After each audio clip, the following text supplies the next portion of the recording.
it's Lindsay with WTI. I can't wait to tell you about this Mcombo crate. We absolutely love it, and let me show you why. Beauty and functionality are definitely two things about this crate that I love.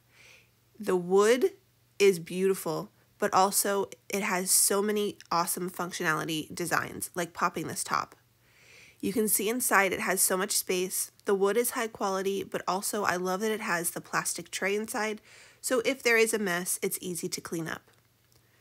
You can see how good of a quality it is, well made, and my pups love it. So this is Pepper. She's about 10 or 11 pounds. She's a Shih Tzu, and she has tons of room in this crate. She loves it. It's actually her crate. She loves how much room she has.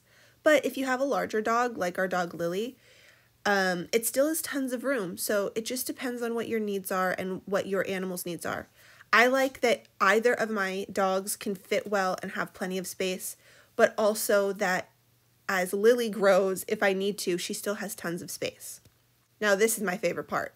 When we go on vacation, we either like to take our dogs or we take them to a dog sitter's, and this is so easy to just pack up and take with us. It is the perfect transporting crate, and then they have the comfort of home wherever they need it. So if you like bringing your fur baby with you, but you still want them to have the feeling and comfort of home, this crate from Mcombo is an absolute winner. Your pet will love it, and you will too. But that's just my point of view.